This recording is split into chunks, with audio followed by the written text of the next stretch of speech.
حضرت ابو طلحہ انصاری رضی اللہ تعالی عنہ فرماتے ہیں، ترمذی شریف کی حدیث ہے کہ سرکار دو عالم صلی اللہ علیہ وسلم بڑے خوش ہو رہے تھے، اتنے خوش مسکرا رہے تھے، چہرے پہ حشاش بشاش اور رونق چہرہ تو پہلے ہی سے تھا، لیکن اس دن سرکار دو عالم صلی اللہ علیہ وسلم کچھ زیادہ ہی ہمیں خوش نظر آ رہے تھے، مسکراہٹ طاری تھی۔ سبحان اللہ۔ عرض کیا حضور آج کوئی نئی بات ہوگی؟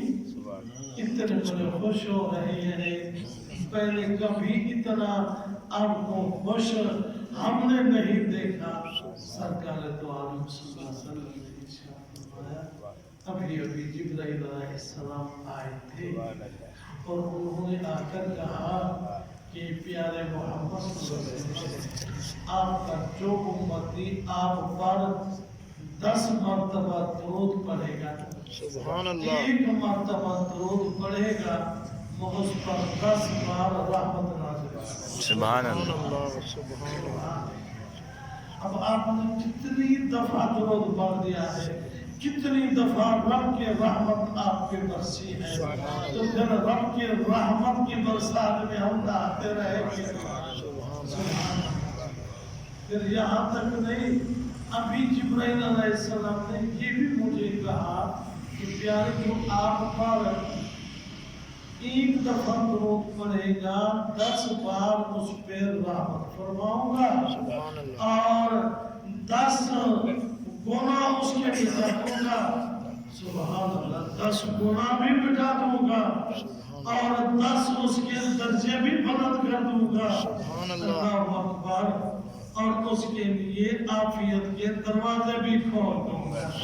1 دفعہ درود پڑھنے کی اتنی بڑی برکت ہے، تو آپ نے تو ہزاروں بار پڑھ لیا ہے تو پھر کتنی دفعہ رب نے آپ پہ رحمت فرمائی۔ سبحان اللہ۔ سبحان اللہ۔ یہی وہ درود ہیں، درود وہ عبادت ہے، وہ وظیفہ ہے جو خود خالق کے پیدا کرتا ہے۔ سبحان اللہ۔ سبحان اللہ۔ ایک اور صحابی سرکار دو عالم صلی اللہ علیہ وسلم کی بارگاہ میں حاضر ہوا، عرض کرنے لگا حضور رزق مجھ سے روٹ گیا ہے، فقر و فاقہ ہے، گھر میں کچھ نہیں ہے، کھانے کے لیے پینے کے لیے ترس رہی ہے اور فاقے بے فاقہ ہے۔ میرے آقا علیہ السلام ارشاد فرمایا، جب تو گھر میں داخل ہوا کرنا تو مجھ پہ سلام پڑھا کر، جب گھر میں قدم رکھ تو مجھ پہ گھر والوں کو سلام کر، گھر والے نہ ہو پھر مجھ پہ سلام بھیج، اور مجھ پہ سلام بھیجنے کے بعد پھر 1 دفعہ سورہ اخلاص پڑھ دیا۔ کون سی دعا؟ سورۃ اخلاص۔ جب بھی گھر میں داخل ہو السلام علیکم کہیں اور پھر درود شریف پڑھیں سرکار دو عالم صلی اللہ علیہ وسلم پر، پھر 1 مرتبہ سورہ اخلاص بھی پڑھ لیا کریں۔ گھر میں کوئی ہو یا نہ ہو یہ عمل جاری رکھیں، گھر والے نہیں تو رحمت کے فرشتے تو موجود ہیں۔ سبحان اللہ۔ 8ویں دن پھر وہی صحابی پیارے نبی کریم علیہ السلام کی بارگاہ میں حاضر ہوا، حضور اتنی برکت ہو گئی گھر میں، اتنی برکت ہو گئی گھر میں، اب تو رکھنے کے لیے جگہ بھی نہیں ہے۔ اب تو دولت رکھنے کے لیے، دنیا رکھنے کے لیے جگہ ہی نہیں ہے، یہ ساری برکتیں درود و سلام۔ ہم اس کو چھوڑ بیٹھے ہیں، اس لیے تو ہم پریشانوں میں، فقر و فاقہ میں، بے برکتی میں مبتلا ہے۔ حضرات محترم، درود وہ وظیفہ ہے، وہ وظیفہ ہے جس مقصد کے لیے بھی یہ پڑھیں گے نا، اللہ تعالیٰ اس مقصد میں کامیابی عطا فرمائے۔ بیمار پڑھے مولا درود کے تو فیل، کیونکہ یہ درود ایسا وظیفہ ہے، یہ مردود نہیں ہے، یہ مقبول ہے۔ سبحان اللہ بے شک دل سے پڑھیں یا نہ پڑھیں، دکھا کر پڑھیں یا خاموشی کے ساتھ پڑھیں، یہ وہ وظیفہ ہے جو یعنی غیر مقبول تو ہو ہی نہیں سکتا نا۔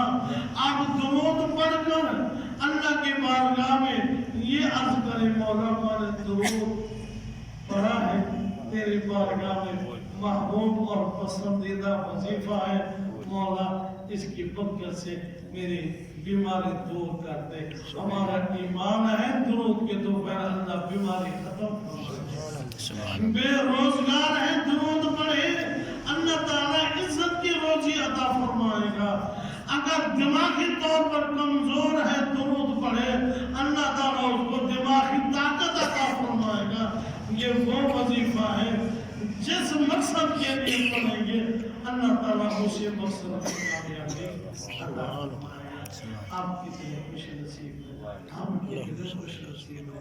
الحمدللہ آج کثیر تعداد میں جوانوں کی یعنی آج کی محفل میں شامل ہیں۔ اللہ تعالیٰ درود کے دوپہر ان تمام جوان بوڑھے جتنے بھی شریک ہیں اللہ تعالیٰ ان کا مستقبل روشن آمین خوشحال فرمائے۔ اللہ پاک ان کو حوادثات زمانے سے محفوظ فرمائے۔